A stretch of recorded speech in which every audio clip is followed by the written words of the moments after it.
ইতিহাস ঐতিহ্যর নদীমাতৃক এক অঞ্চল গাইবান্ধা, যার বুকে রয়েছে শতবর্ষের ঐতিহ্য আর ভক্তির ছাপ।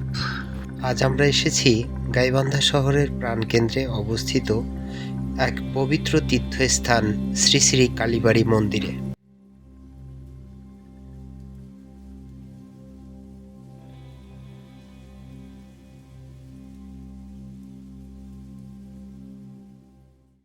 এই মন্দিরটি কেবল একটি উপাসনালয় নয়, এটি গাইবান্ধার সনাতন ধর্ম অবলম্বীদের বিশ্বাস আর সংস্কৃতির অন্যতম স্তম্ভ।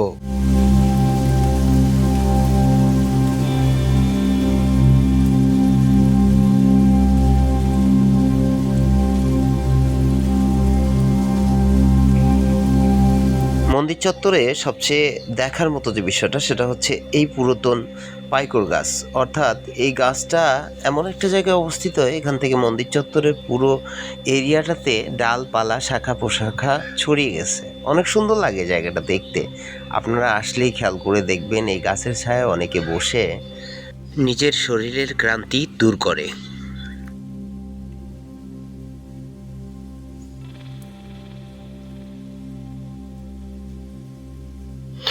সকালের রোদ মন্দির আঙ্গিনাকে অনেক সুন্দর উজ্জ্বল ঝলমলে করে তোলে।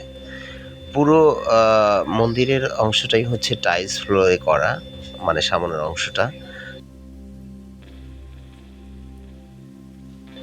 মন্দিরের এই অংশটা দেখতে আরো সুন্দর।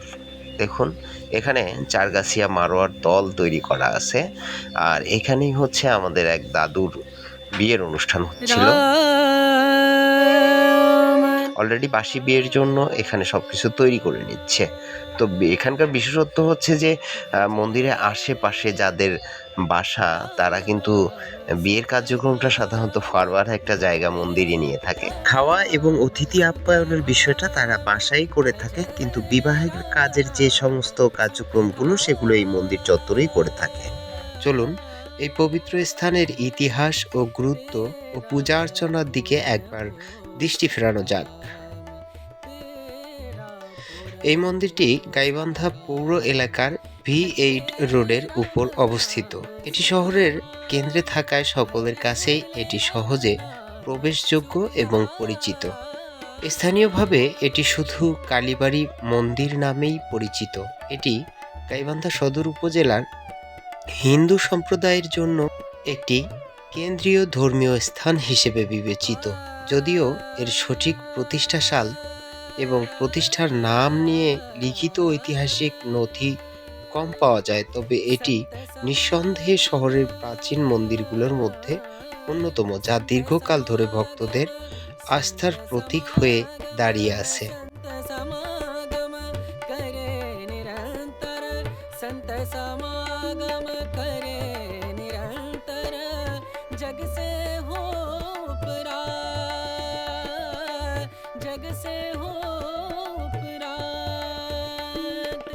ब्रह्मानंद परम पद पावे, ब्रह्मानंद ब्रह्मानंद परम पद पावे, मन होवे निष्काम मनवा। এই মন্দিরের মূল আরাধ্য দেবী হলেন মা কালী।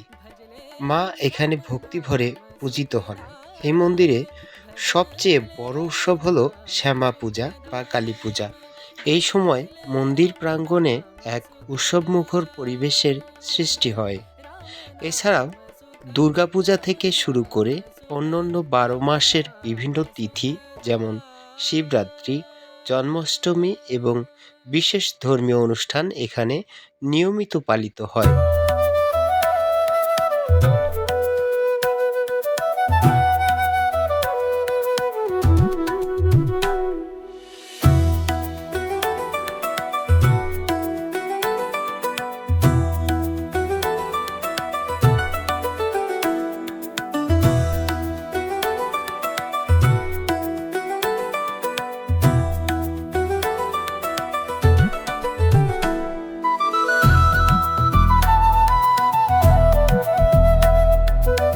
প্রতিদিন সকালে ও সন্ধ্যায় চলে নিয়মিত পূজা অর্চনা, যা এই স্থানের পবিত্রতা ও আধ্যাত্মিক আবহ ধরে রাখে। শুধু ধর্মীয় স্থান নয়, এই কালীবাড়ি মন্দিরটি স্থানীয় হিন্দু সম্প্রদায়ের একটি গুরুত্বপূর্ণ সামাজিক কেন্দ্র। বিভিন্ন ধর্মীয় আলোচনা, সাংস্কৃতিক অনুষ্ঠান এবং সামাজিক কার্যকলাপের জন্য মন্দির কমিটি এখানে নিয়মিত সভার আয়োজন করে। এটি সম্প্রদায়কে একত্রিত করার একটি মিলনক্ষেত্র। গাইবান্ধার ধর্মীয় ঐতিহ্যকে ধরে রাখতে এবং নতুন প্রজন্মের কাছে এর গুরুত্ব তুলে ধরতে এই মন্দিরটি নিরলসভাবে কাজ করে যাচ্ছে। গাইবান্ধা শহরের বুকে দাঁড়িয়ে থাকা এই শ্রী শ্রী কালীবাড়ি মন্দির হল ভক্তি, ঐতিহ্য এবং সংস্কৃতির বন্ধনের এক জীবন্ত প্রতীক।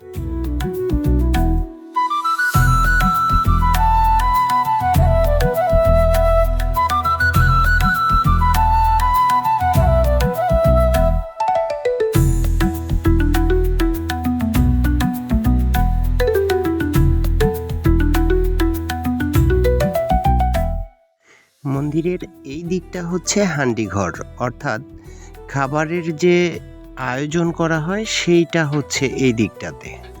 মায়ের আরাধনায় যারা মানত করে নিজের ভালো কিছু উপলব্ধির আশায় বা পরিবারের জন্য, আবার অনেকে এমনও মানত করে যে সন্তানের মুখে ভাত অনুষ্ঠান অর্থাৎ অন্নপ্রাশন সেটা মন্দিরে এসে করবে, এরকম অনেক কিছু আর কি। এ কাকিকে একবার জিজ্ঞাসা করলাম, অবশ্য কাকি উত্তর দিল আজকে ভোগ আছে, পুজোর ভোগ অর্থাৎ মায়ের উদ্দেশ্যে ভোগ দিয়েছেন একজন, তো প্রায় 150 লোকের আয়োজন। তো সেটার জন্য ইনি কোটা বাছা করতেছে, অর্থাৎ রান্নার জন্য প্রস্তুত করতেছে। আরও 2 জন ব্যক্তি আছেন, তারাও আসতেছে। তো সকালটাতে মাত্র শুরু করছে কাকি, সেই সময়টাতে আমি এখানে আসছিলাম। আর এই দিকটাতে হচ্ছে হান্ডি পাতিলগুলো রাখা হয়, অর্থাৎ মন্দিরের প্রায় 150 লোকের খাবার আয়োজনের সকল হান্ডি পাতিল এখানে আছে।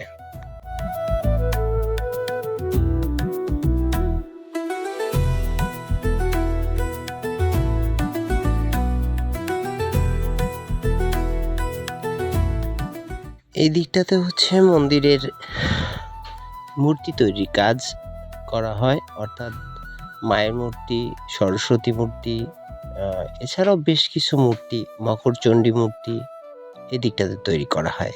আমি আপনাদেরকে রংপুরের একটা দেবোত্তর স্টেট দেখাইছিলাম, সেখানেও একজন মালাকর ছিলেন। এটা মায়ের মূর্তি তৈরি করা হচ্ছে এবং বড় ধরনের মূর্তি যেগুলো সেগুলোও তৈরি করে থাকে, এখানেও একজন মালাকর আছেন।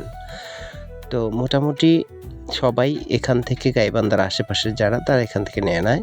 এখানে হরেন নামে এক ব্যক্তির নাম্বার দেখতেছি, ফোন নাম্বার, তো নাম্বারটা স্ক্রিনে দেখতে পাচ্ছেন, 01941339733।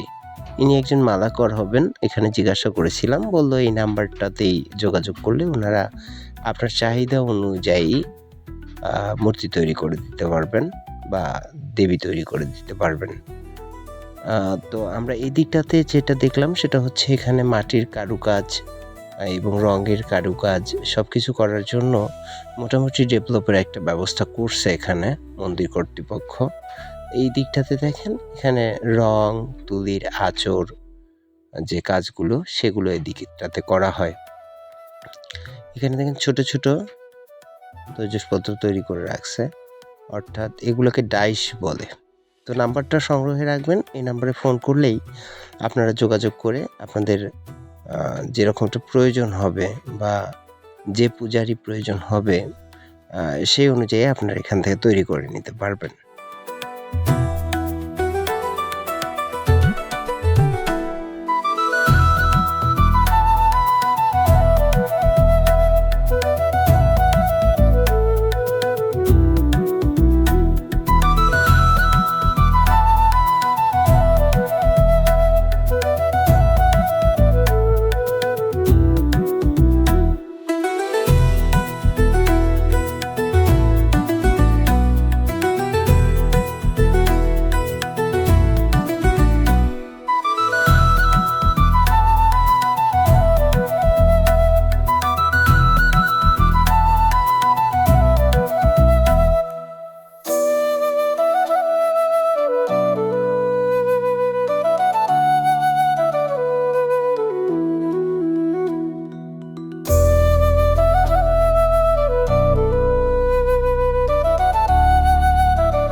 বন্ধুরা ভালো থাকবেন, সুস্থ থাকবেন আশা করি। আর সামনের দিনগুলোতে নতুন কোনো জায়গায় নতুনভাবে নতুন কোনো ইতিহাস ঐতিহ্য নিয়ে দেখা হবে আপনাদের সঙ্গে। যারা ইউটিউব থেকে দেখছেন অবশ্যই চ্যানেলটি সাবস্ক্রাইব করবেন, লাইক কমেন্ট শেয়ার করবেন, প্লাস যারা ফেসবুক থেকে দেখছেন তারাও লাইক কমেন্ট শেয়ার করবেন। ধন্যবাদ সবাইকে।